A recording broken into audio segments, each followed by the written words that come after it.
Good morning mga ka-DIY. Meron na naman tayong i-improve ngayon. Itong maliit na room na to, i-improve natin. Papakita ko sa inyo. Magdi-DIY ulit tayo.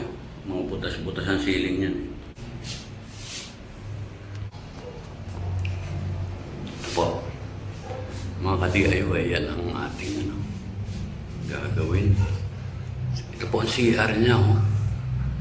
Tignan nyo. Ayan o. Oh. Yan po ang inabot kong mga gawain. Tingnan nyo po yung ano. Tingnan nyo po. Oh. Yan po ang mga i-improve natin sa ating ekstrang oras na yun po. Ayan. Yung extra oras po natin ng pagkagaling sa trabaho.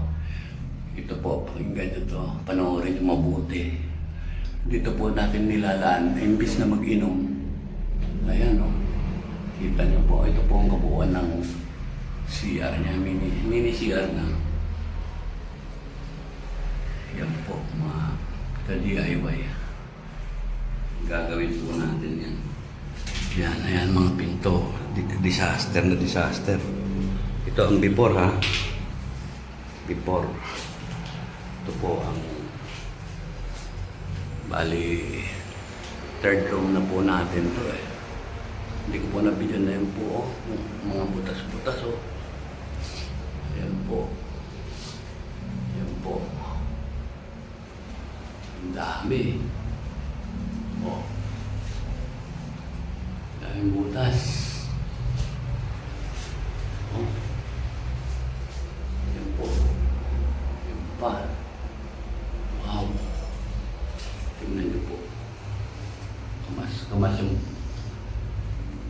talagang oh, yan po ang ating i-DIY.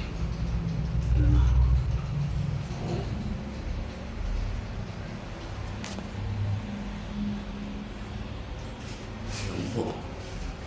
Yan. Ayan po. Ayun po, kikita niya sa kisame. Tapos, pag natapos ko po ito, bibidyohan po uli natin. Ayun ang improvement na nagawa natin sa ating pagdi-DIY after office hour. Ayan po. Ayun ang kitang-kita sa taas. Puro butas, di ba? Kakadismaya. Yun. Gagawin po natin yan. Pag after office hour or day. So, maraming salamat sa pagsubaybay.